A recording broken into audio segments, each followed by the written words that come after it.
dans les minutes qui vont venir. Donc, en gros, tous les mois ou tous les 2 mois, nous vous proposerons une conférence qui sera dédiée à un sujet traitant de l'histoire de l'armement, pas l'armement en 2025, mais en gros les gros problèmes d'armement ou de développement spécifique entre la guerre franco-prussienne de 1870, qui a été l'époque de la mise en service d'armes nouvelles, jusqu'à 1970, donc un siècle. Donc nous avons aujourd'hui le plaisir de commencer cette série de conférences qui durera longtemps, je l'espère, sauf si je fais trop de bêtises. Et je commence par donner la parole à Olivier Martin, qui va probablement introduire cette, ce concept. Puis je reprendrai la main pour présenter notre conférencier. Olivier, c'est à toi. Merci Patrick. Olivier Martin, je suis le président de la CAIA. C'est à ce titre que j'interviens actuellement. Moi également, je suis très heureux de ce lancement de cette nouvelle activité qui rentre dans une activité historique de l'armement qui a été relancée par la CAIA depuis une petite année. Un comité histoire s'est constitué sous la responsabilité d'Olivier Prats, aidé par Antoine Béguet, qui je crois est dans l'assistance. Et cette activité a de multiples aspects. C'est pas le temps, il n'est pas c'est pas l'objet aujourd'hui d'en parler. Sachez simplement qu'il y a beaucoup d'autres activités qui sont prévues, pour lesquelles d'ailleurs nous avons besoin de bras. Et si au sein de cette assistance, il y a des gens qui sont intéressés pour participer à des activités, nous sommes tout à fait preneurs. Merci donc à Patrick d'avoir bien voulu accepter de piloter cette activité spécifique des conférences. Tu as parfaitement introduit le concept. Alors, je pense que on va aller au-delà des années 70, parce que si on se limitait aux années 70, la conférence d'aujourd'hui s'arrêterait immédiatement. Donc, on va aller sur tous les programmes, on va dire passés, mais ça peut aller jusqu'à la fin du siècle dernier. On reste effectivement sur l'aspect histoire de l'armement. Nous souhaitons également, en tant que CAIA, que cette activité soit le plus ouverte possible à d'autres, et notamment au niveau des inscriptions. Donc, cette fois-ci, nous l'avons proposé à la 3AED, les anciens auditeurs de ce qu'on appelait le CHEA, également à l'Association de l'armement terrestre, même si pour ce thème-là, sur le porte-avions, ce n'est pas forcément leur cœur de cible. Et nous espérons d'ailleurs développer, ouvrir ces conférences à d'autres. Cette conférence sera enregistrée et une synthèse sera établie par Patrick, notamment sur les questions spécifiques qui seront posées lors de cette conférence et les réponses évidemment pertinentes. Tout cela sera en ligne sur le site de la CAIA sous réserve de l'accord du conférencier. S'il y avait des choses sensibles, trop sensibles qui seraient formulées durant cette conférence, nous ne le ferons pas. L'objectif étant principalement que toutes les activités de la CAIA bénéficient bien sûr à leurs participants, mais également aux autres qui n'ont pas pu y participer au travers de comptes rendus disponibles sur le site de la CAIA, voire publiés dans notre magazine. Et enfin, je peux vous dire que, donc, comme l'a dit Patrick, d'autres conférences sont prévues. La prochaine est aujourd'hui prévue le 21 mai avec Marc Chassillan sur le Leclerc. Là, j'espère que nous aurons toute l'association de l'armement terrestre présente. Et celle d'après est prévue aux alentours enfin, vers mi-juin avec Patrick Mercillon sur l'emploi des missiles au combat dans les conflits depuis le début des missiles. Et je vous invite à l'écouter. J'ai lu les livres en son temps et j'ai découvert beaucoup de choses, bien qu'ayant passé près de 20 ans chez MBDA. Donc, merci à tous. J'espère et je suis convaincu que nous allons passer une très agréable soirée. J'espère effectivement que nous serons rejoints par d'autres et je rends tout de suite la parole, puisque le plus important, c'est la conférence, à Patrick. Patrick. Merci beaucoup. Donc, comme l'a dit Olivier, j'étais dans le mauvais couloir au mauvais moment. Et Olivier m'a, je dirais, je ne voudrais pas dire forcer la main, mais lourdement insisté pour que j'ai cette activité au service de la CAIA, sur les conférences de l'histoire. Et donc, ayant accepté, ben, qu'est-ce qu'il me restait à faire? Trouver un premier conférencier. Or, il y a 30 ans, juste 30 ans, Xavier et moi, nous usions nos pantalons dans les bancs de l'amphi Lacoste à l'école militaire, étant tous, y compris Françoise Etting qui est là aussi, des auditeurs de la 31e session. Donc, un petit peu ému par ce rôle de maître des conférences, j'ai appelé Xavier, qui très gentiment a accepté de consacrer son temps pour nous présenter ses aventures, et peut-être mes aventures, qu'il a eues lors de son rôle de directeur du programme Porte-Avions Charles de Gaulle dans ces années-là. Donc, rapidement, Xavier Lebac, vous devez le connaître. Il a la même caractéristique que moi, à savoir, il écrit beaucoup. Lui pour la revue de la CAIA et moi pour la revue Défense. Et nous avons même quelques articles qui finalement étaient plus ou moins sur le même sujet. Et comme expérience, eh bien, la vie professionnelle de Xavier a été au contact des politiques, étant dans des conseillers techniques de ministres, et même du Premier ministre, et également directeur du programme Charles de Gaulle, directeur du soutien à la flotte, directeur éventuel d'un second porte-avions qui n'y a pas eu lieu. Et pour finir, il a été directeur de mission interministérielle du démantèlement des navires, c'est-à-dire l'opposé du sujet pour lequel nous l'invitons à être avec nous aujourd'hui. Je crois que j'en ai beaucoup trop dit. J'ai pris du temps et ce temps, en fait, il est consacré aux conférenciers. Xavier, à toi. Bien. Alors, merci Olivier, merci Patrick. Donc, je vais tout de suite passer à cette conférence. Alors, la planche que vous voyez depuis le début, c'est une publicité de Darty que j'avais vue, alors je ne sais plus la date exacte, mais j'avais vu dans le métro. Et donc, ça m'a fait penser effectivement à utiliser cette planche parce qu'au cas où, c'est bien aussi une bonne définition du besoin d'un porte-avions ou de porte-avions.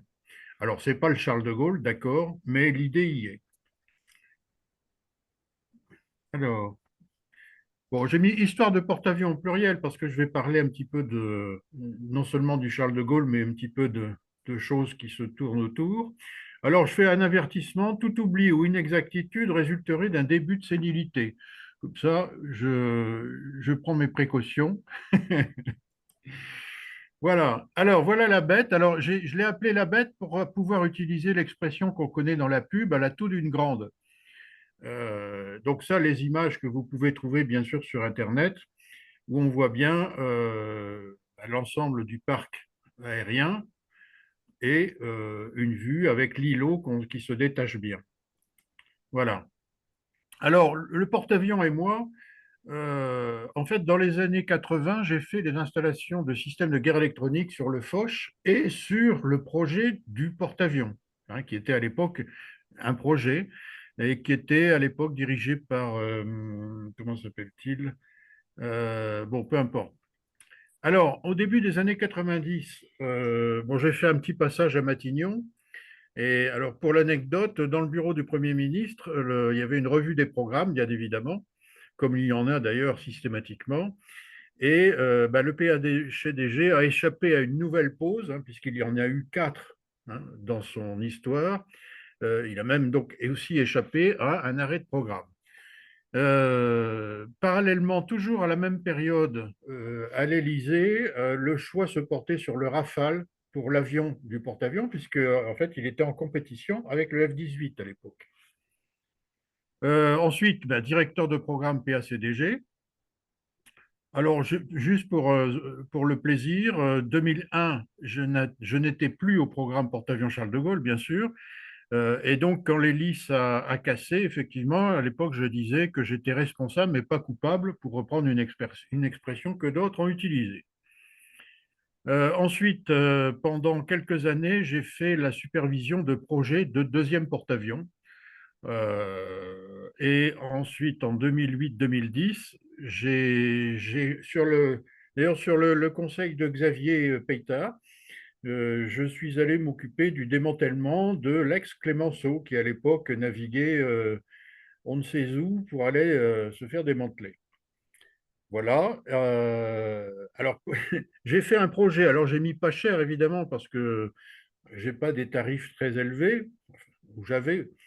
Et donc, j'ai fait un porte-avions générique avec le cabinet Mauric, cabinet architecture Mauric, qui avait eu un contrat pour la DGA. Donc, je me suis bien amusé. On a refait un avant-projet assez détaillé et évidemment qui était crédible à tout point de vue sur le plan technique.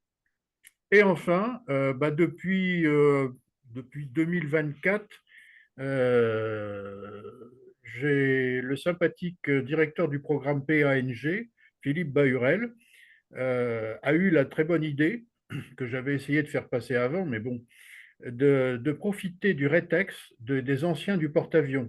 Et donc, nous nous sommes retrouvés avec son équipe, moi et bien sûr d'autres directeurs de programme, Pierre Montelesco, les marins avec Édouard Guyot, Richard Villemot-Roussel, qui est peut-être là d'ailleurs, je ne sais pas. Voilà, donc ça, c'est une petite chose qui vaut son pesant de cacahuètes. Alors ensuite, ça, c'est une photo du porte-avions qu'on trouve d'ailleurs sur Internet, où il est en construction. Alors, pour la petite histoire, effectivement, quand il y a eu la revue de programme dans le bureau du Premier ministre, de la Première ministre, j'avais pris la précaution d'amener une grande photographie, peut-être pas celle-là, mais pourquoi pas. Et quand on a parlé du porte-avions, comme j'aime bien un petit peu avoir les choses sous les yeux, je lui ai montré cette photo du porte-avions en lui disant, bah, Madame, regardez, il est presque fini. Voilà, bon, ça, j'exagère un petit peu.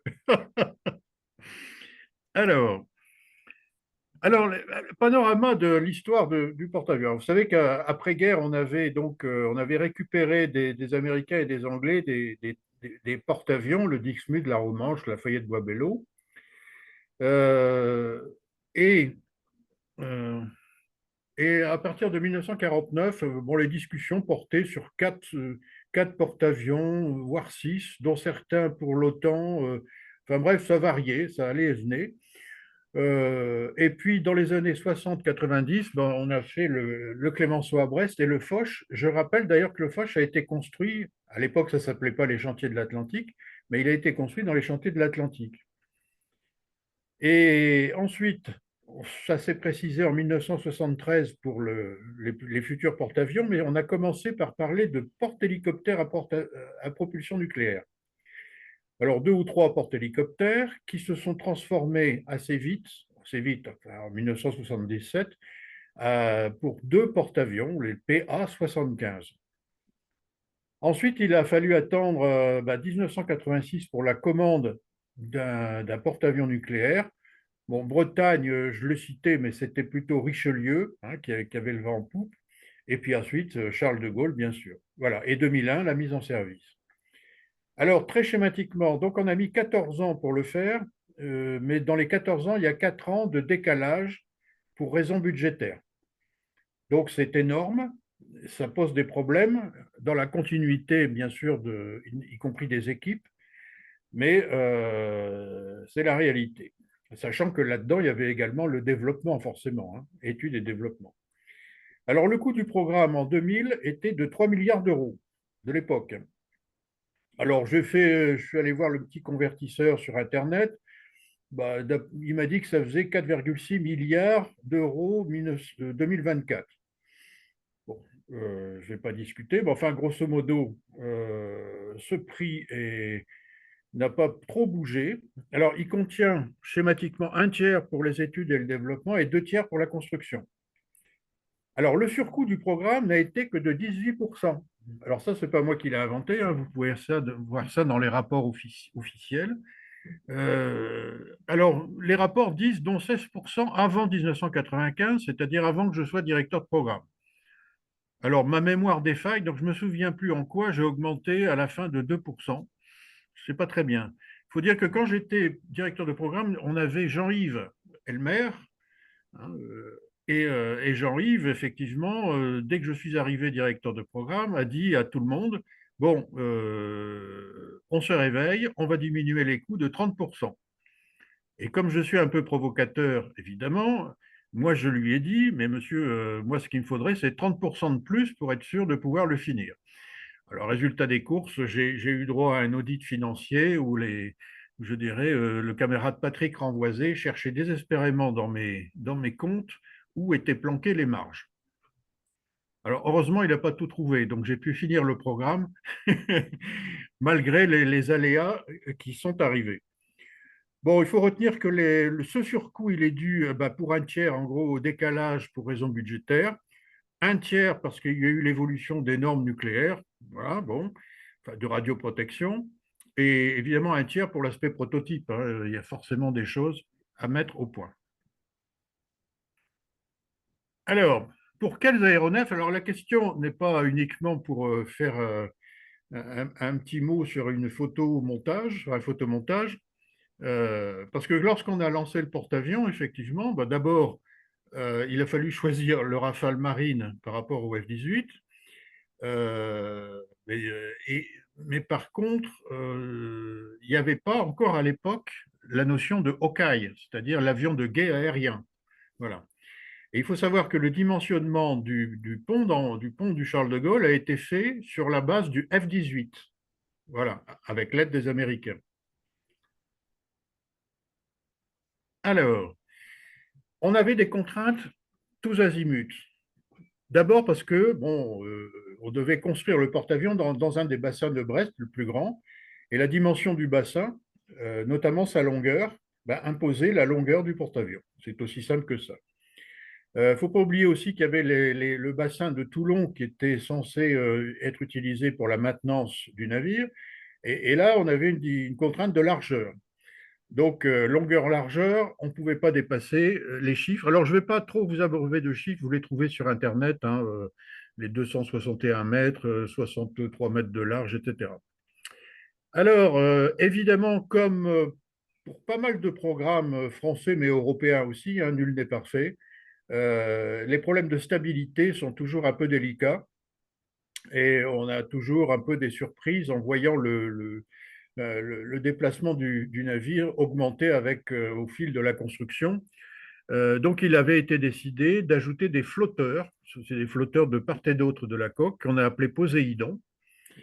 Et comme le porte-avions, il était petit, comme on dit, et qu'il fallait quand même, pour faire des opérations aériennes et faire également la mobilité du navire, il fallait faire un système de stabilisation qu'on a appelé système SATRAP, qui dirigeait tous les accessoires, entre guillemets, les ailerons de stabilisation, et notamment aussi un système Cogit avec des masses, j'allais dire masses-lottes, mais enfin, comme c'est des masses de plusieurs centaines de tonnes, des petits trains qui déplaçaient des masses de bâbord, tribord ou l'inverse, effectivement, en dessous du pont d'envol et qui permettait comme ça de compenser les tendances à la gîte trop importantes.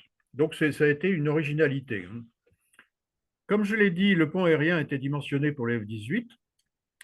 On avait aussi comme contrainte, pardon, je vais trop vite. On avait aussi comme contrainte d'utiliser les chaufferies K-15 qui étaient destinées aux sous-marins nucléaires lanceurs d'engins.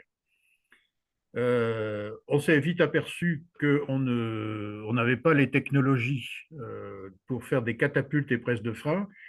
Ça aurait coûté énormément cher, hein, on peut toujours tout faire, mais donc là, on a décidé de prendre les catapultes et presses de frein des Américains, plus d'autres petits accessoires divers et variés, mais on ne va pas les détailler. Alors, les décalages pour raisons budgétaires, ce sont des contraintes abominables, hein. Ça touche directement à la continuité des équipes et au maintien des compétences. En plus, si vous voulez, il y a eu des nouveaux aéronefs, des nouveaux missiles, des nouvelles normes. Donc, tout ça a fait que ça n'a pas été une partie de plaisir.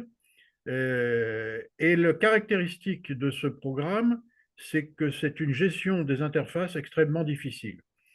Quand je suis arrivé, je n'avais pas discerné la façon dont on faisait cette gestion des interfaces qui était pourtant bien faite par mes prédécesseurs, hein. Et donc, on a lancé une revue méthodique en 96. Et pour la petite histoire, au cours de cette revue d'interface, on a découvert qu'on ne pouvait pas catapulter le super-étendard.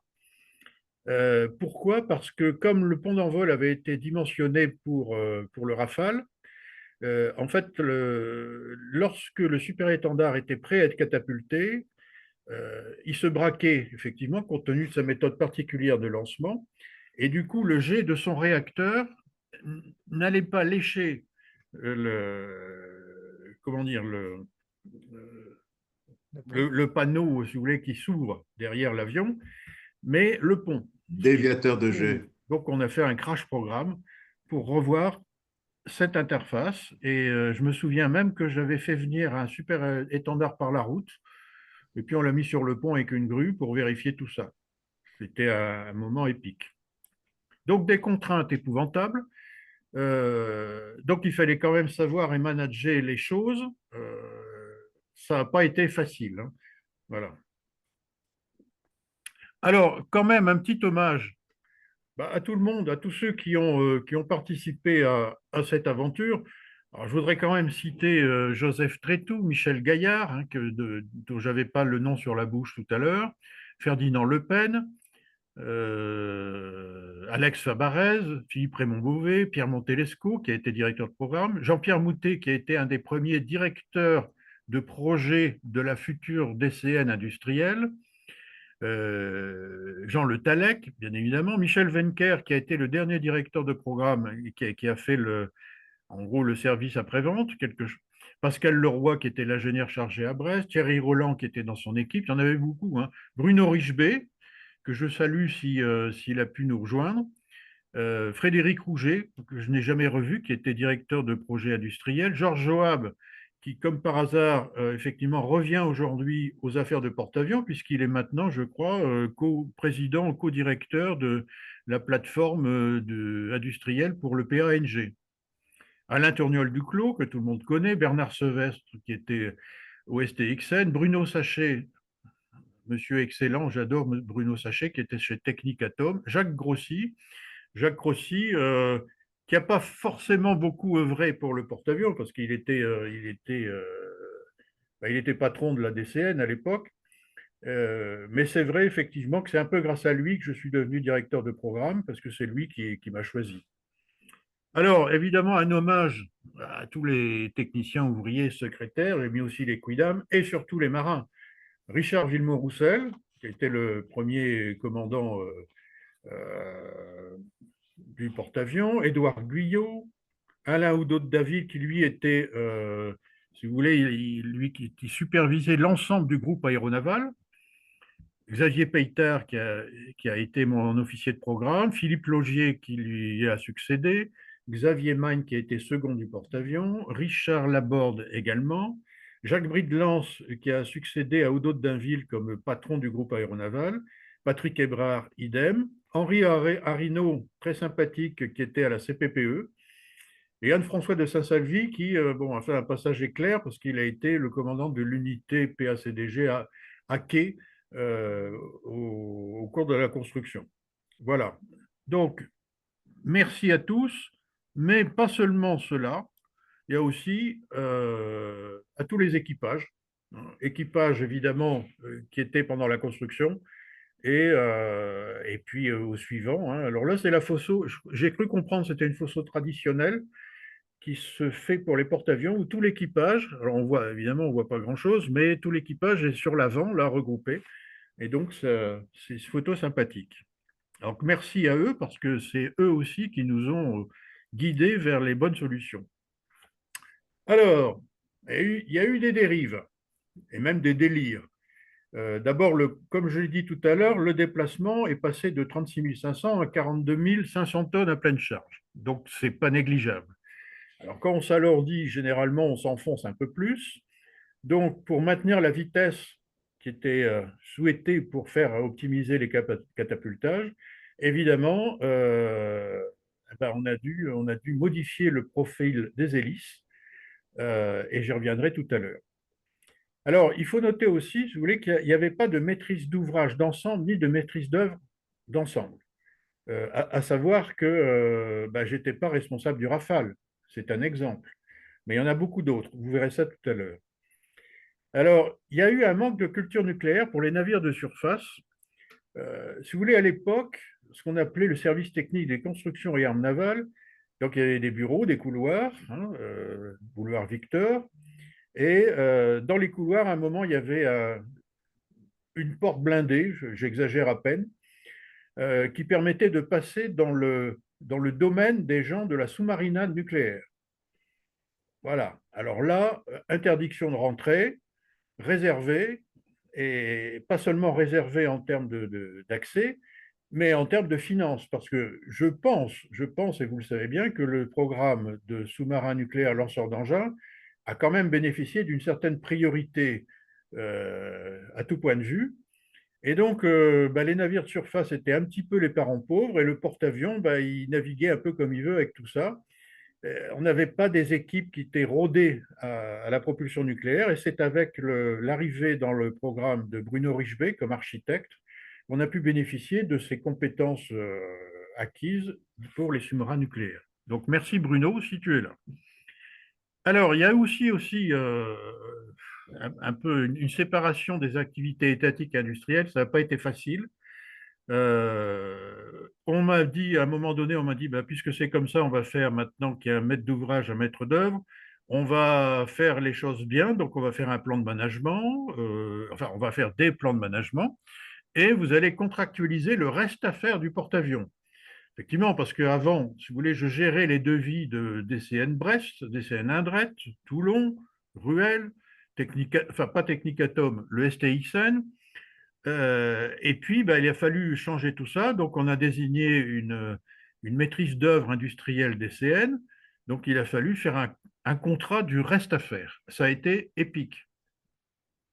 Alors, d'autant que je dois bien dire que la gestion de configuration et la revue des interfaces, effectivement, demandait un petit peu à être améliorée, ce qu'on a fait. Tout ça à l'époque où Jean-Yves, que j'ai cité tout à l'heure, nous demandait de faire moins 30%. Bon, donc, si vous voulez, autant vous dire que comme j'étais un petit peu, pendant les revues de programme, j'aimais bien faire un peu du sensationnel. Donc, dès qu'il y avait un truc qui ne marchait pas, au lieu de faire comme tout le monde et surtout de ne pas ennuyer les chefs avec les petits pépins qu'on peut avoir, moi, je leur disais, oh là là, on a un problème là, on a un problème ici, etc. Alors, ce qui m'a valu d'être mis sous contrôle de gestion, etc., avec des comptes rendus réguliers, un audit financier, etc. Bon, mais enfin, je ne peux pas me refaire. Alors, là où ça a été un petit peu aussi un peu compliqué, c'est que dans cette séparation des activités étatiques et industrielles, la maîtrise d'ouvrage a un peu retrouvé parents pauvres, et il faut dire que je n'avais pas de représentant de la direction de programme sur les sites industriels. En plus, le rôle du SIAR était ambigu, puisque le SIAR continuait à travailler pour DCN et pas pour la partie étatique de direction de programme. Donc tout ça, si vous voulez, ça a compliqué un peu les choses. Alors, alors là, histoire de parler d'une anecdote, la gueuse mouillée, c'est un épisode dont certains se souviendront avec émotion. Le problème était que on a eu des problèmes au niveau des presses de frein du porte-avions, presses de frein donc d'origine américaine. Et on a eu également des problèmes, vous le savez, d'allongement du pont du porte-avions. Alors, avec ces petits problèmes qui, évidemment, avaient du mal à rester discrets et cachés de l'ensemble de la communauté, les avionneurs ont pris peur, à juste raison, puisqu'il y avait des problèmes de liquide hydraulique frelaté, etc. Donc, si vous voulez, un jour, le commandant Richard Villemot-Roussel, toujours avec son humour, me dit, mais Xavier, c'est bizarre. Si vous voulez, il y avait un petit chariot électrique qui avait accroché un brin d'arrêt sur le pont et qui tirait tranquillement, tout doucement, vous voyez, pour étirer le câble d'arrêt de l'avion. Et puis il est arrivé au bord du pont. Alors il s'est dit, bon, il faut peut-être que je freine. Donc il a freiné, mais le câble aurait dû l'arrêter bien avant. Donc c'est là qu'on a découvert, si vous voulez, un problème. Et c'était effectivement un problème, excusez-moi l'expression imagée, de liquide frelaté. Et ça a entraîné d'ailleurs l'arrêt de quelques-uns des porte-avions américains qui avaient été équipés avec comment dire, avec le même liquide dans les presses de frein. Donc ça a fait l'objet d'un procès aux États-Unis. L'industriel a été condamné, donc c'est pas anodin. Alors évidemment, quand je manquais pas d'imagination, pour tester la presse de frein et le câble en dynamique, j'avais dit, bah, tiens, j'ai une idée, on va prendre une grosse torpille, on va la vider, on va la remplir avec du plomb, on va l'accrocher à un câble, on va lever le câble sur le pont en l'accrochant à un bras d'arrêt, on va aller par des fonds assez profonds, et hop, on va larguer la gueuse qui va descendre avec une vitesse de plus en plus forte dans l'eau. Hein. Il faut savoir que la vitesse augmente quand même si le profil est bien adapté. Et comme ça, on va faire ça en dynamique. Alors, je revois encore Richard Vulmer-Roussel, euh, pas que lui d'ailleurs, quand effectivement j'ai sorti cette idée. Et donc, ça a fait, vous voyez, certains étaient inquiets pour mon moral, quoi. Pas que pour mon moral. Bon, c'est un petit souvenir. Alors, il est bien avant l'heure écologique, puisque effectivement, le porte-avions, quand même, d'abord, il est nucléaire, donc si vous voulez, il ne fait pas trop de fumée, comme on dit. Donc, un, il est nucléaire. Deux, il a une gestion des déchets qui est remarquable, hein, puisque la marine avait décidé, pas que pour le porte-avions, mais pour l'ensemble de ses navires, d'appliquer avant l'heure les meilleures normes anti-pollution au niveau des océans. Alors, ceci étant, ça peut aussi donner des idées pour la reconversion d'un porte-avions, vous voyez, enfin, voilà, là, on est dans le délire. Alors, comme je l'ai dit, un concentré d'interface. Euh, il faut savoir que donc, entre le directeur de programme PACDG et son PACC, excuse-moi Xavier, hein, mais c'est un officier de programme plutôt, hein, eh ben, il fallait qu'il discute avec l'ensemble des maîtres d'ouvrage et diverses entités. Alors le CEA STXN, ça c'est pour la propulsion nucléaire, avec la direction de programme Rafale, direction de programme Super Étendard, direction de programme OCAI, les directions de programme de l'ensemble des hélicos qui étaient susceptibles d'être embarqués, le système avec les missiles Aster, évidemment, la SNP, missiles nucléaires, d'autres missiles, hein, bon, toutes les armes qu'on peut en... Les équipements B, il ne faut pas l'oublier non plus, c'est qu'il y a quand même sur le porte-avions des équipements qui sont mis sur d'autres navires et qui ont fait l'objet de marchés, je dirais, par d'autres entités à l'époque de la DCN. Alors les USA, attendez, je vais réduire un petit peu ça parce que je ne vois pas ce que j'ai écrit là. Hop, oui. Les USA et j'en passe, hein, puisque les USA, c'était au titre des contrats FMS qu'on avait les catapultes et les presses de frein.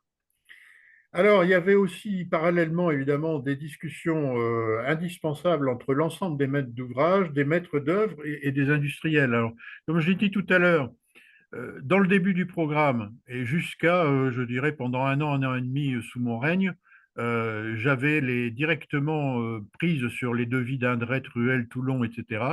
Il y avait quand même, avec Moutet, une amorce de direction industrielle de DCN, puis des CNS et puis Naval Group. Bon, Technicatom, qui est donc conçu et fabriqué les chaufferies. Discussion aussi avec DACES, Thales, Dassault, Aérospatiale. Bref, tout ce petit monde devait travailler de concert et il n'y en avait pas un qui était de rang plus élevé ou de grade plus élevé qu'un autre. Donc, si vous voulez, c'est aussi un exploit quelque part parce que ce sont des interfaces humaines qui sont essentielles. Ceci étant, je tiens à souligner qu'il y a eu malgré tout une remarquable coopération et une maîtrise des interfaces, alors notamment, pas que, mais notamment entre donc DCN, aujourd'hui Naval Group, et Technicatom pour les chaufferies, mais aussi entre DCN et les avionneurs, Dassault et compagnie. Globalement, si vous voulez, par moment, je me dis, mais c'est un miracle. On a fait un miracle en arrivant effectivement à faire, excusez-moi l'expression, coucher tout le monde ensemble. Ça le mérite d'être rappelé. Donc, bonne maîtrise des interfaces, globalement, hein, si vous voulez, même s'il y a eu, je dirais, quelques avatars, faut pas oublier que les interfaces, ça concerne aussi les machines et les hommes, c'est-à-dire qu'avec l'équipage, et aussi les infrastructures portuaires. Alors, bon, ça, si vous voulez, alors je ne sais plus lequel c'est, parce qu'ils ont des noms, hein, les deux enceintes avec les réacteurs nucléaires, ils ont des noms, Xena, je crois, l'autre, je ne sais plus. Voilà, alors celui-là, je ne sais pas qui c'est. Je ne vais pas détailler le fonctionnement d'une chaufferie nucléaire. Alors, alors là, bon, évidemment, toujours un peu provocateur, effectivement, on a eu un certain nombre de, je dirais, j'ai appelé ça tracasseries. Je trouvais que c'était bien, hein. Alors, évidemment, dont la presse s'est fait largement écho. Alors, je les ai mis dans le désordre. Alors, celles qui sont les plus connues, bon, je crois que c'est le bris de l'hélice, hein. Vous savez que suite à une hélice cassée pendant la traversée, la première traversée de l'Atlantique du porte-avions, il y a une hélice qui s'est cassée. Et donc, ça a fait tout un pataquès. Enfin, le résultat, c'est que on a mis en fait les hélices du Foch, ou peut-être du Clémenceau, je ne sais plus exactement, pendant quelques années, hein, et que les hélices qui étaient prévues pour le porte-avions, en fait, on les a mises en 2008, si je ne me trompe. Bon, je reviendrai sur l'affaire de l'hélice, hein. Alors, évidemment, on a allongé la piste oblique. Alors là, c'est très simple. Si vous voulez, comme je vous l'ai dit, on a demandé aux Américains de nous aider à faire le dessin du pont d'envol avec le F-18. Le problème, c'est qu'ensuite, il y a eu le Hawkeye qui est venu se greffer là-dessus. Donc, si vous voulez, tout était vraiment au cordeau, comme on dit. Pourquoi? Parce que c'est un petit porte-avions. Donc, si vous voulez, les marges étaient relativement faibles. Et c'est vrai que l'appontage d'un avion, c'est aussi un phénomène qui a une certaine probabilité au niveau de l'endroit où l'avion va s'arrêter.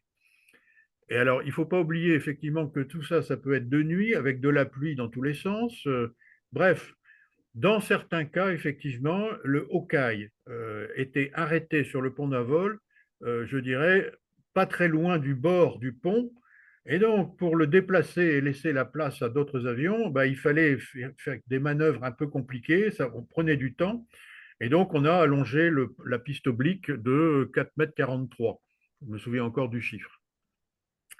Donc, si vous voulez, excusez-moi, mais c'était une toute petite modification, 4,43 m sur 260 mètres de long. Bon, et puis ça coûtait pas très cher à l'époque. Je crois que c'était 30 millions d'euros de l'époque.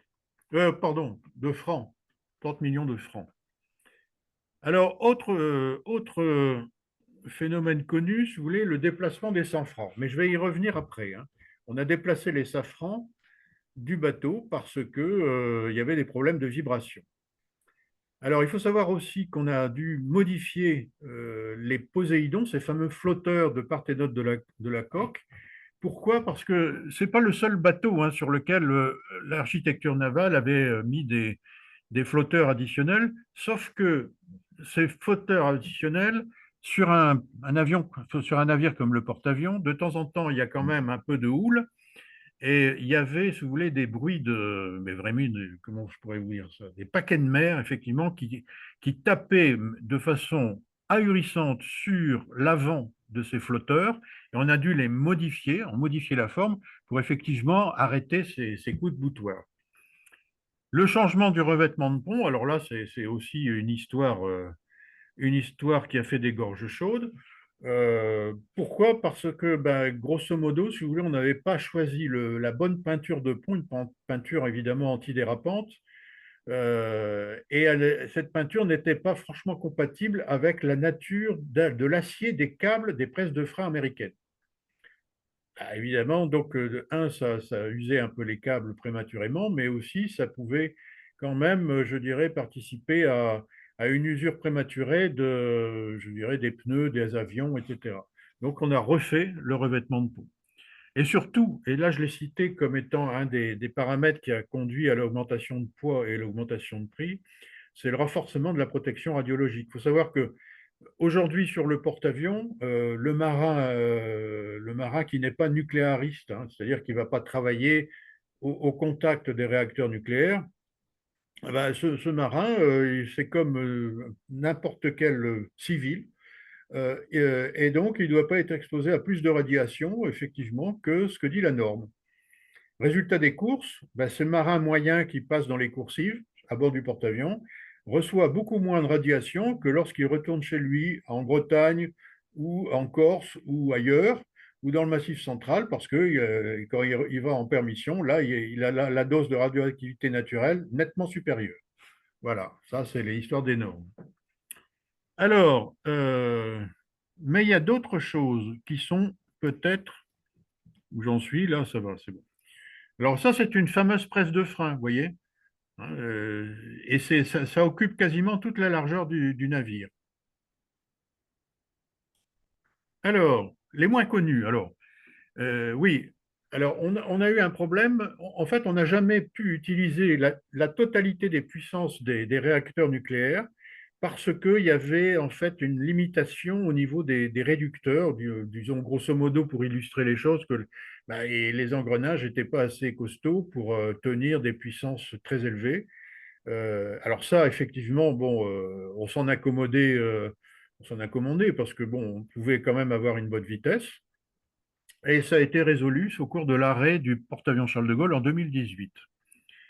Alors, il y a eu aussi, alors je ne vais pas toutes les détailler, des anomalies au niveau des groupes de réfrigération qui ont été sous-dimensionnés, on a dû les changer. Les tuyautages d'eau douce et d'eau de mer qui ont été corrodés. Alors, évidemment, quand vous avez une construction qui dure 14 ans et qu'il reste une goutte d'eau dans un tuyau, ben, ça finit par se corroder. Et donc, je me souviens très bien que les premiers essais à la mer, ben, on partait et on m'avait mis des seaux d'eau un peu partout dans les coursives, juste là où il y avait des gouttes d'eau qui tombaient des tuyaux. Bon, les tableaux électriques qui avaient aussi un certain nombre de problèmes et on en a changé plusieurs. Les commandes de turbines à gaz, ah, décidément. Oui, alors si vous voulez, dans le nucléaire, c'est un peu l'histoire de la chauve-souris de Bigard, c'est-à-dire que c'est au cas où, comme je l'ai dit au début, au cas où les turbines, enfin les réacteurs nucléaires tombent en panne, comment on fait pour avoir de l'électricité déjà? Ah ben c'est facile, il y a des diesels alternateurs qui démarrent automatiquement. C'est bien, alors on en met un, on en met deux, on en met trois. Et puis il y a des gens, notamment de la sûreté nucléaire, qui vous disent, oui, mais attendez, si en plus les diesels ne marchent pas, ils ne démarrent pas assez vite. Alors on a dit, ben, qu'à cela ne tienne, on va rajouter des turbines à gaz de grand secours qui vont démarrer automatiquement dans ce cas-là. Donc en gros, les turbines à gaz ne servaient quasiment jamais, heureusement. Sauf que lors des premiers essais, ben, elles démarraient toutes seules. Alors on a cherché, et en fait, c'était parce qu'à l'époque, c'était le début des téléphones portables, et donc chaque marin du bord, effectivement, avec son petit téléphone, et puis quand on n'était pas trop loin des côtes, ben, il essayait d'avoir du réseau et de téléphoner. Et comme les télécommandes des turbines à gaz étaient de conception assez ancienne, ah ben, la télécommande voilà, elle se mettait en route automatiquement avec les smartphones.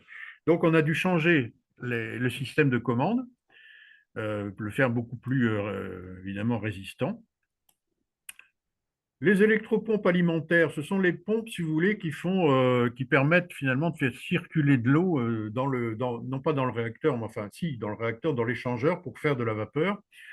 On a eu de gros problèmes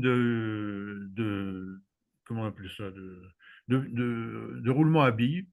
Ça a été phénoménal, hein. Il a fallu les débarquer, les démonter. On a refait des essais au banc, etc. On a donc changé ces électropompes. Comme je l'ai dit tout à l'heure, on a dû changer l'interface de catapultage du super-étendard. Les collecteurs d'eau de mer, des gros collecteurs qui prélèvent de l'eau de mer sous le navire, ben, on a dû les remplacer aussi. Les montes munitions, ça n'avait pas été facile parce qu'il y a eu beaucoup d'automatismes qui ont demandé des mises au point un peu longues et fastidieuses. Les presses de frein, je vous en ai parlé avec le liquide hydraulique hors norme.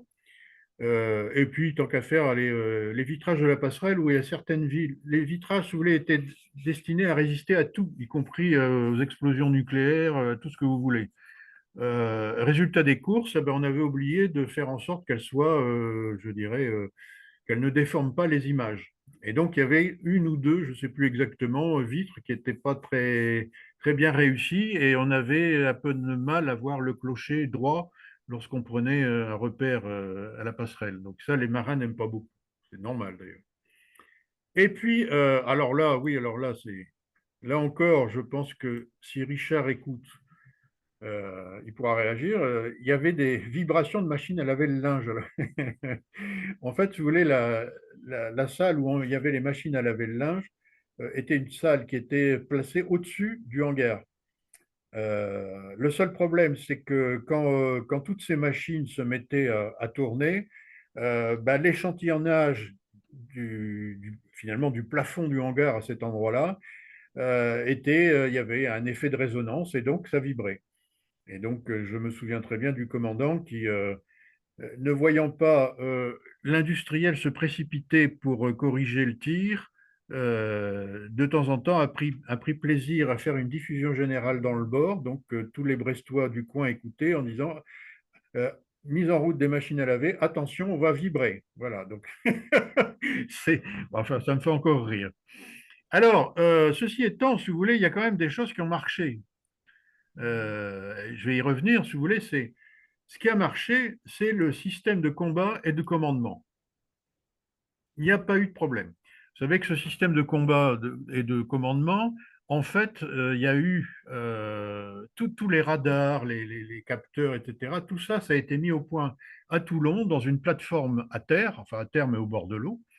Donc un système d'intégration et on a pu comme ça effectivement mettre au point toute l'informatique et toute, je dirais, l'électronique du bâtiment. Euh, j'ai pas entendu parler de problème. Alors vous me direz comme c'est toujours le même principe, hein, on n'embête pas les chefs avec ces problèmes à soi, on les règle. Donc s'ils ont eu des problèmes, j'en ai pas entendu parler. Les chaufferies nucléaires, quand même, elles sont marchées comme des vraies horloges. Alors, je ne vais pas détailler, à quelques doigts de gants près, c'est réservé aux spécialistes. Les systèmes de sécurité, c'est quand même fondamental. Les systèmes de gestion du parc aérien, il s'agit de gérer tout le balai, effectivement, des avions. Les ateliers aéronautiques, puisqu'il y a tout ce qu'il faut pour réparer, entretenir les avions. Il y a un banc d'essai réacteur à l'arrière du porte-avions. Les soutes, alors quand je dis les soutes, c'est pas que les soutes de nourriture, de boissons, etc., mais surtout les soutes de munitions. Et Dieu sait qu'il y en a des munitions, y compris des munitions nucléaires avec la SMP. Enfin, ce qui a bien marché aussi, c'est le système de stabilisation, SATRAP, et notamment avec ce fameux cogite qui déplace des masses d'un bord sur l'autre. L'hôpital, alors là j'ai arrêté si vous voulez parce que j'ai arrêté, j'ai juste pour the fun, les croissants et les petits pains au petit déjeuner, et surtout des équipes industrielles et étatiques qui ont résolu, qui sont venues à bout de toutes ces petites tracasseries dont on a fait pourtant des gorges chaudes. Alors, ah bah là, c'est la visite de. Je vous laisse regarder qui est sur la photo. Moi, j'y suis. Il y a Chirac, il y a Richard Villemot-Roussel, il doit y avoir un ou deux ministres. Il y a Philippe Laugier, tiens, qu'on voit là, et le fameux Jean-Yves Elmer qui est là. Voilà. Et là, le ministre, je n'ai plus son nom en tête. Voilà. Alors, comme je vous le disais, effectivement, une stabilisation remarquable. Vous voyez là, regardez. Le Alors, porte-avions, Richard, il le fait un ministre. virage quand même assez serré. Il a tous ses avions sur le pont, il n'y a rien qui bouge. Alors que vous prenez un porte-avions américain qui fait une manœuvre d'urgence, comme par hasard, il n'y a rien sur le pont, si vous voulez, parce que c'est quand même, si vous avez tous les avions qui passent à la baille, si vous faites un virage d'urgence, alors j'exagère un peu, si vous voulez, c'est vrai que la taille d'un porte-avions fait que euh, nous, on devait mettre un système de stabilisation particulier et que naturellement, un porte-avions plus grand est beaucoup plus stable. Il n'empêche que là, c'est vraiment une manœuvre d'urgence pour la photo. Alors, petit détail sur les hélices et les safrans. Alors, euh, curieusement, les safrans avaient été disposés décalés par rapport aux lignes d'arbres. La raison officielle que j'ai retrouvée, je ne prétends pas avoir toute la vérité, c'était pour faciliter le démontage des hélices. Parce que sinon, il aurait fallu démonter le safran pour ensuite démonter une hélice. Euh, des hydrodynamiciens de renom vous diront que ça peut aussi avoir, c'est aussi une façon d'éviter des régimes vibratoires. Bon, là, on rentre dans le savant cosinus. Alors, le bateau s'est alourdi, comme je l'ai dit, sophistication du profil. Et puis, il s'est passé des vibrations importantes des safrans en 1997. Donc, on passait des nuits dans les locaux de l'appareil à gouverner pour sentir les vibrations. Et donc, bah, d'une part, alors les hélices, il y a eu des hélices qui ont été rebutées pour défauts non réparables. Vous savez qu'une hélice de fonderie, effectivement, bah, la fonderie, par définition, de temps en temps, il faut quand même vérifier qu'il n'y a pas des petits soucis, des petits défauts, etc. Il y a des défauts réparables, il y en a qui ne sont pas réparables. Alors, quand on estime que ce n'est pas réparable, ah ben, on rebute l'hélice. Là, le jour où j'ai appris par un de mes adjoints que l'hélice de rechange, je parle bien de l'hélice de rechange, euh, bâbord, effectivement, n'était pas acceptable. Alors immédiatement, je me suis dit, bon, ni une ni deux, comme le bâtiment était au bassin à l'époque, j'ai dit, je veux qu'on fasse un nouveau contrôle des hélices montées sur le navire. Le seul problème, c'est qu'à l'époque, si vous voulez, on fonctionnait, bon, il n'y avait pas d'Internet, etc. Enfin, donc, si vous voulez, on n'avait pas le temps de faire des écrits dans tous les sens, etc. Donc, résultat des courses, j'ai dit, bon, qu'est-ce que ça donne? On m'a dit, c'est bon. Hélas, en fait, le contrôle s'était limité uniquement sur les 2 tiers des pales, pour des raisons, je dirais d'ailleurs compréhensibles, hein, qui étaient des normes à l'époque de contrôle, etc., par essuage. Bref, donc ça, je regrette un peu de ne pas avoir, si vous voulez, exigé un compte-rendu détaillé, etc. Alors, donc, dans le même temps, on faisait des bricolages des safrans, c'est-à-dire on mettait des maslottes, des machins, etc., pour supprimer les vibrations. Ça a duré des mois sans résultat, jusqu'au jour où le directeur de projet de l'époque, Rouget, Frédéric Rouget, est venu me voir. Il me dit, Xavier, il faut qu'on déplace les safrans pour les mettre dans l'axe des lignes d'armes. Ce qui paraît de bon sens d'ailleurs, hein. A priori, si vous voulez, bon sens dit, bah, on met le safran dans l'axe de l'hélice, quoi. Et là, on a résolu les problèmes. Mais ça a été un chantier titanesque. Alors évidemment, l'hélice qui s'est cassée, en fait, le rapport d'enquête est disponible sur Internet, vous avez le lien. Enfin, le rapport, en tout cas le communiqué du ministère de la Défense, hein, parce que les rapports sont plus détaillés. Et en fait, c'est, appelons ça la désorganisation des chaînes de contrôle qualité qui est un peu à l'origine, je dirais, de la chose. Bon. En 2008, on a remplacé enfin les hélices du Foch par de nouvelles hélices fondues aux ESA, à ma connaissance. Et pour l'instant, les hélices tiennent le coup. Je crois qu'on parle éventuellement de les changer en 2027 seulement. Donc, elles auront fait à ce moment-là une vingtaine d'années. C'est pas mal quand même. Voilà. Alors, vous voyez, ça, Alors, c'est... je prends un peu la parole, Xavier, Oui, pour rappeler à tous nos auditeurs qu'ils devront intervenir à l'issue de ta conférence en posant des oui. questions et que donc qu'ils y réfléchissent dès maintenant. Voilà, je te redonne. Donc, réfléchissez aux Alors, il faut que questions. j'arrête là ou je... Ah non, non, tu continues, tu vas reprendre. Bon, je Simplement, vais, je je vais vais essayer dire, d'aller plus vite c'est un quand même pour bip-bip tenir tiré dans le l'horaire. ciel, quoi. Bon, vous Donc, voyez, ça, réfléchissez aux c'est une questions que hélice nous allons poser tout à conventionnelle. l'heure. Les C'est Xavier, questions, tu reprends la parole. une les hélice conventionnelle excuse-moi et de vous couper. une hélice du porte-avions Charles de Gaulle. Vous voyez que c'est quand même c'est super sophistiqué. Voilà. Alors, juste pour il semble que le président de la République avait dit en 96, c'était Chirac, effectivement, les porte-avions, c'est comme les gendarmes, ça va par deux. J'ai beaucoup aimé cette expression. Bon, alors là, il y a eu, si vous voulez, en 2004, on a retenu une propulsion classique pour le PA2. Dans le même temps, Thales et DCN ont présenté une maquette de porte-avions de 60 000 tonnes au salon. Ensuite, ce qui s'est passé, c'est qu'évidemment, il y a eu un accord pour faire une coopération avec les Britanniques, hein, pour 2 porte-avions britanniques et un porte-avions français de 70 000 tonnes. Alors j'ai mis moyennant la somme de 145 millions d'euros pour avoir accès au design du CVF, hein.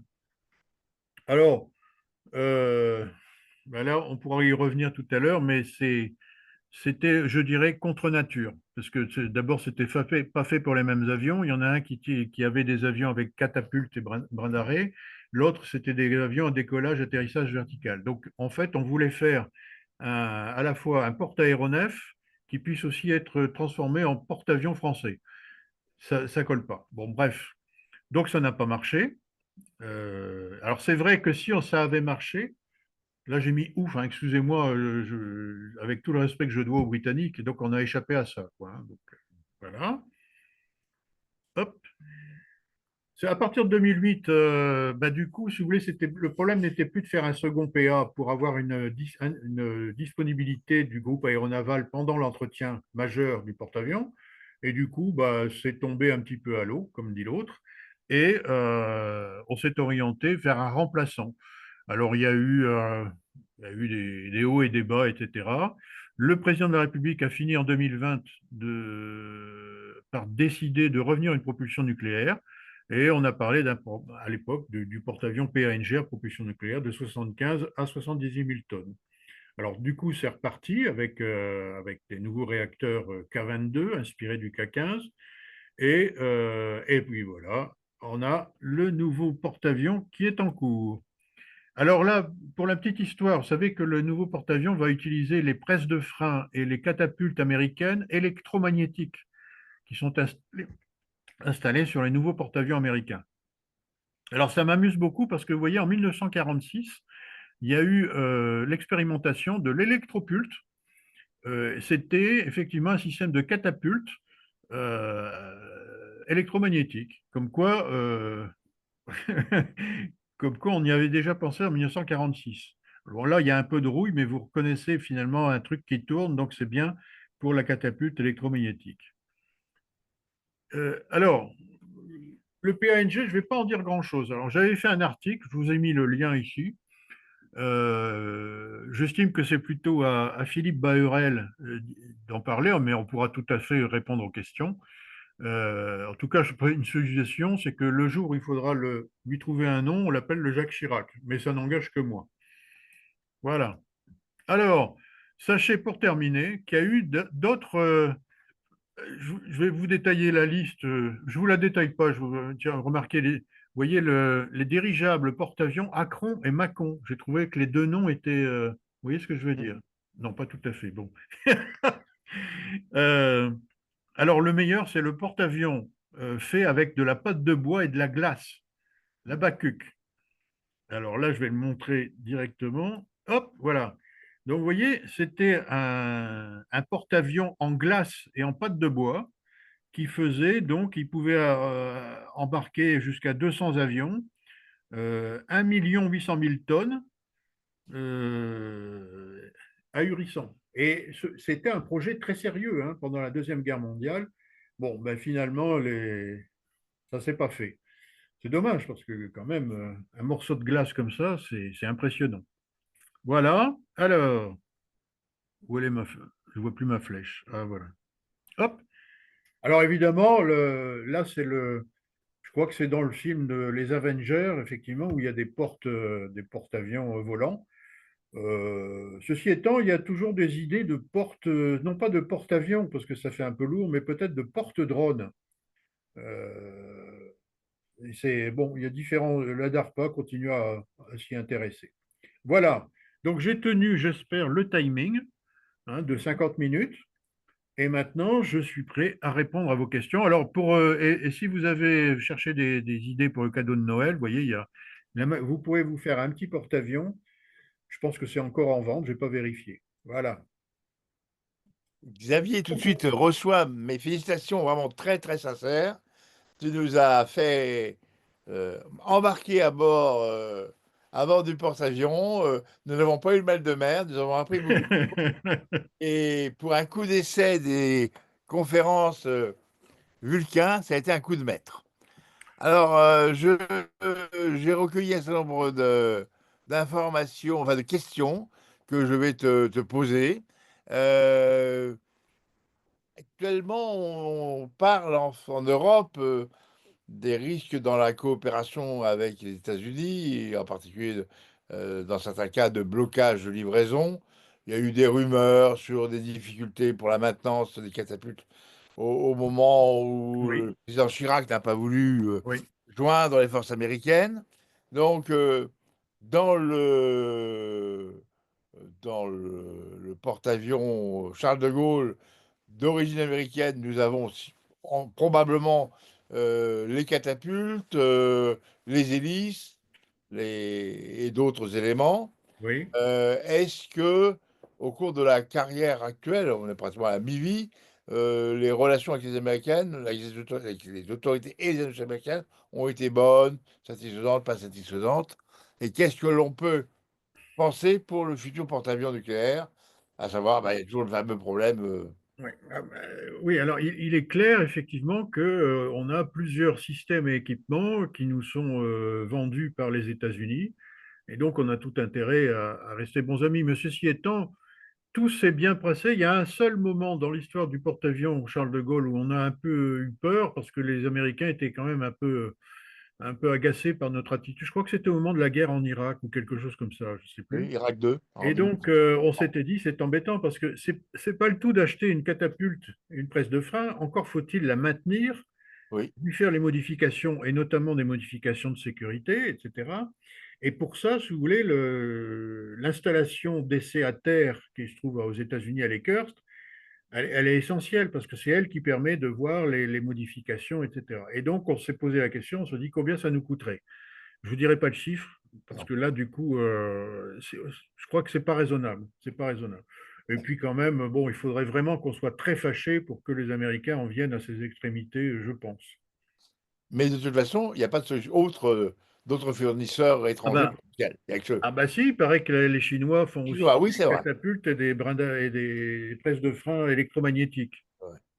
Ah Ceci bah, dit, voilà, effectivement. donc et refaire des choses vapeur, si vous voulez, là, on a perdu la technique, hein.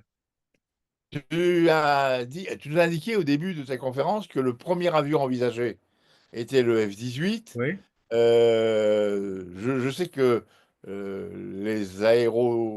enfin, les aviateurs marins oui, appréciaient déjà le Crusader, donc ils avaient peut-être envie de si, rester oui. à la même origine. Jusqu'où c'est allé? À quel moment et qui a dit niet, on passe au Rafale? Ah ben, donc, c'était au moment où j'étais à Matignon, je crois. Je me souviens, c'était l'amiral Godard qui était à l'Élysée à l'époque et il suivait personnellement ce dossier. Et donc, quel était le président de la République à l'époque? C'était peut-être Mitterrand, non? Non, c'était plutôt Chirac, je pense. Chirac, oui. Bon, enfin, donc ça s'est passé du temps de l'amiral Godard. Je ne sais pas ce qu'il est devenu. Très sympa. Et donc, voilà, on s'est dit, bon, il faut qu'on ait notre avion de l'aéronavale. Voilà. Alors, les hélices actuelles du Charles de Gaulle sont américaines aussi, ont été fournies par un. Bah, c'est ce que j'ai cru comprendre. C'est ce que j'avais Euh, en tête aussi. mais là, je dirais que je n'ai pas été chercher dans les détails, mais effectivement, moi, j'ai cru comprendre que c'est des fondeurs américains qui nous avaient livré les hélices actuelles. Hmm. Est-ce qu'il y a encore des fondeurs en France qui font des hélices? Peut-être, mais je crois que c'est. Là, maintenant, on va passer avec le PNG, on va passer à la propulsion électrique, donc c'est totalement différent. D'accord. Alors, question de moi-même. euh, Y a-t-il une propulsion de secours à bord de Charles de Gaulle? Comment C'est-à-dire, ça, une si les deux propulsion de. réacteurs sont en panne, qu'est-ce qu'on fait? Ah Non ben, pas, on, on on rentre à la rame? on déplie la barrière d'arrêt d'urgence des avions, on y met des voiles et hop. Non, je plaisante. Non, non, Non, non, non, non, mais non, bah non, pour propulser un engin pareil, il faut de la puissance et donc il faut la puissance des chaufferies nucléaires. ouais. Il y a eu une solution qui était un petit peu biscornue.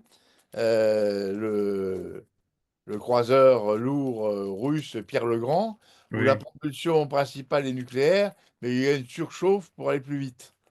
Ça n'a pas été, jamais été considéré. pas à ma connaissance.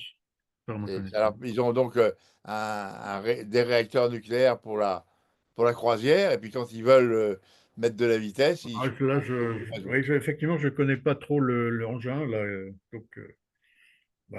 donc on a notre chaufferie qui marche très bien. C'est le Non, non, principal. elle marche, c'est remarquable, hein. Bravo, bravo Technicatom, et bravo le STXN qui est au CEA, hein.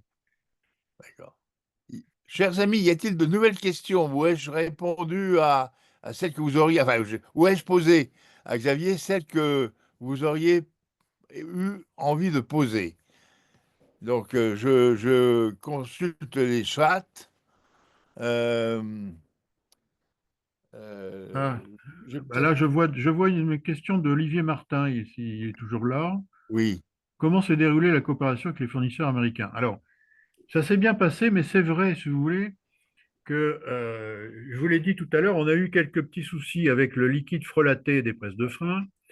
On a eu des petits soucis en se disant ce serait mieux, on serait plus à l'aise, donc si on rallongeait un peu le pont.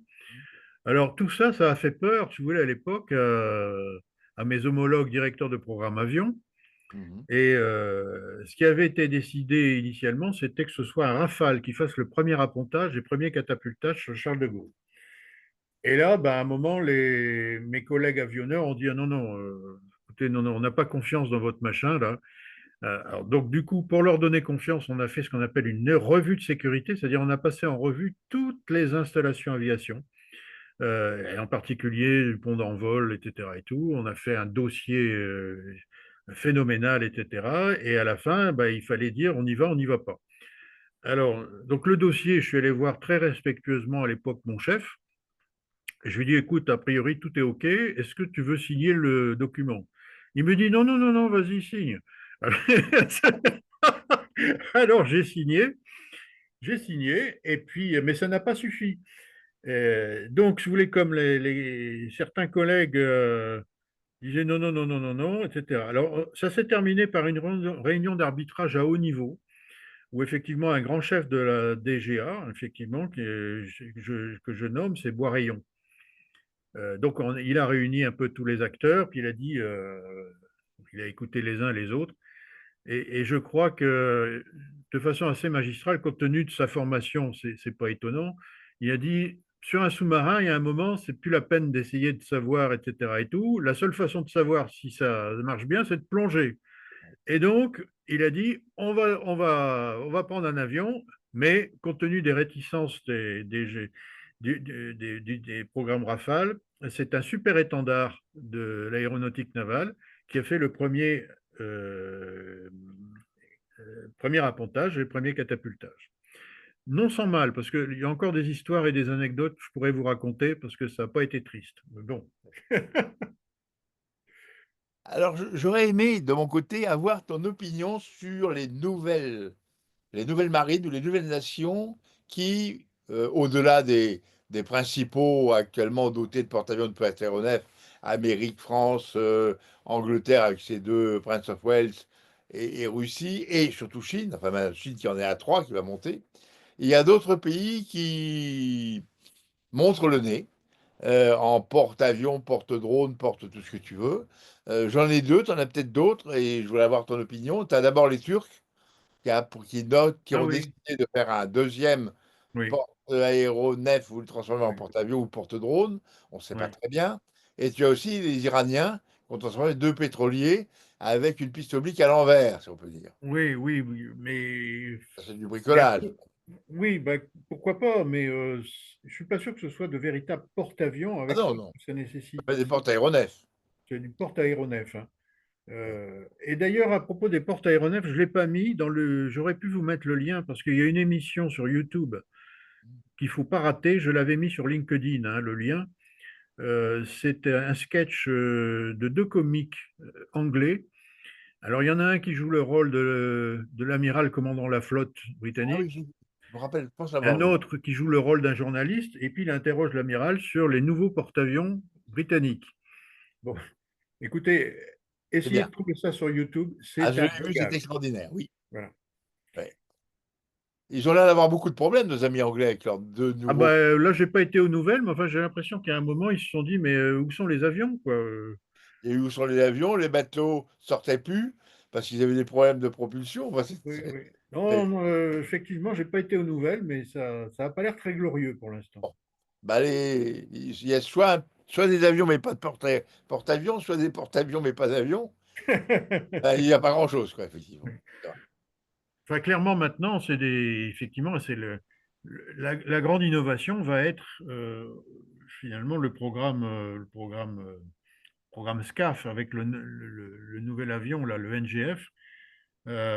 qui est quand même, pour l'instant, je me demande comment fait l'équipe du PA-NG pour développer les études avec des interfaces qui sont peut-être encore un peu imprécis.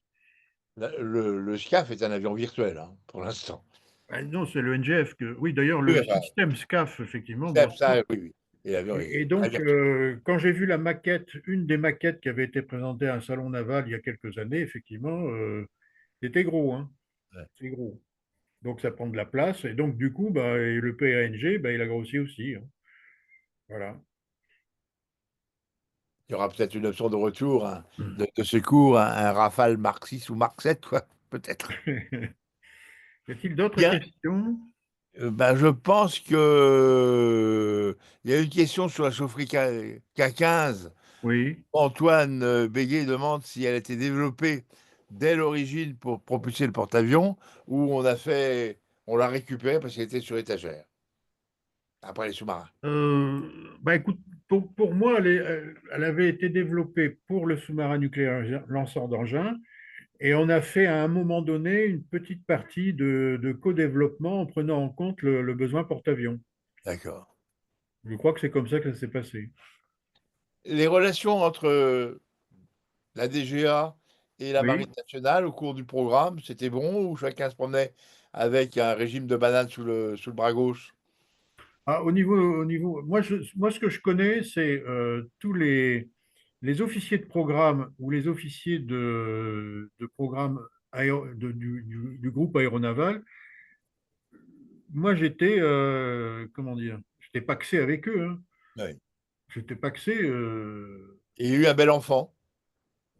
Oui, on a fait un bel enfant. Et puis, encore une fois, je dis, ce truc-là, ça se fait ensemble. Et il y a eu d'excellentes relations, excellentes.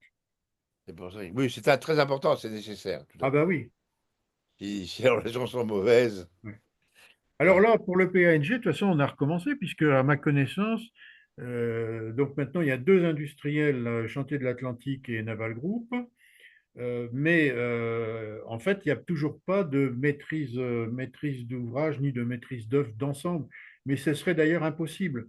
Comment voulez-vous qu'une entité industrielle, effectivement, prend le risque à la fois sur les avions, sur les hélicoptères, sur les munitions, sur le navire, sur tout? C'est infaisable. À la différence des autres programmes d'armement, que ce soit le Rafale. Alors certes, le Rafale, il doit coucher avec les missiles et les munitions qu'il emporte. Bon, le Charles Leclerc, il doit coucher avec ses obus. Mais si vous voulez, en termes d'interface, on n'a pas, il n'existe pas la complication du oui. porte-avions. Même un sous-marin nucléaire, à la rigueur, je dirais que là, effectivement, il y a une maîtrise d'ouvrage d'ensemble. Hein, il y a, comment on appelle ça? C'est la Cante, le maître d'œuvre, maître d'ouvrage, c'est la Cante, etc. Il est responsable du sous-marin et des missiles. Pour le porte-avions, on doit faire ce que j'ai présenté tout à l'heure, effectivement, on doit faire copain-copain avec tout le monde, et heureusement, tout le monde y met du sien pour qu'on mette de l'huile dans les rouages. Heureusement. Et ton avis très intime, le PA2, enfin le PANG, arrivera-t-il au bout de son développement ou il y aura un homme politique à un moment donné qui passera qu'une hache? Sauf erreur de ma part, on est dans une période où on parle de réarmer. Donc moi, je suis toujours un peu provocateur. Je dis, mais attendez, il faut tout de suite en décider deux. Oui, bien sûr. Ne pas refaire l'étude de l'actuel, et bien, l'erreur de l'actuel. Mais bon, non, En il même, ne faut il pas en faudrait exagérer quand même. même trois. Ouais. Il en faudrait trois, mais ce qui était prévu au Ça va. début, au temps du Ouais. Clémenceau. Un porte-avions, en fait, des gens se sont amusés, enfin des gens se sont amusés en quelque sorte à regarder le coût de possession d'un porte-avions sur 40 ans, parce qu'en gros, on dit souvent ça dure 40 ans. Ça peut être prolongé, hein, mais bon, 40 ans. Et donc, je crois, j'avais posé la question à ChatGPT qui m'a répondu, ben voilà, un porte-avions avec ses avions, avec l'équipage, avec évidemment les études, la construction et l'entretien pendant 40 ans, ça fait 40 milliards sur 40 ans. Bon, c'est pas cher, hein. Non, milliards par an, c'est nécessaire pour assurer la sécurité. Au maximum, hein, au Ouais. maximum, ça peut être beaucoup moins, mais disons que c'est plusieurs centaines de millions d'euros par an. et 1 milliard. Mais ça comprend tout, là, hein. Eh bien, sauf s'il y a de nouvelles questions qui apparaissent, je n'en vois pas. Je vais. Il n'y a pas de Oh questions non, orales, alors? non, parce que dans ce système-là, les questions passent toujours par le chat GPT et qui est transformé en, Oh, c'est dommage. verbalisé par moi-même. Bon, il fallait passer la parole à l'assistance. Est-ce possible? Xavier, est-ce que tu m'entends? C'est C'est qui? possible. Olivier, Voilà. Martin, Oui, j'ai une question. oui. On parle beaucoup actuellement de, comment dire, de frappe et de saturation de missiles pour taper des cibles terrestres, mais que ça pourrait être également des cibles navales. Ah Euh, oui, oui. à l'horizon de la mise en service opérationnel du porte-avions, est-ce que la défense d'un porte-avions face à ces futures menaces aériennes est-elle encore faisable?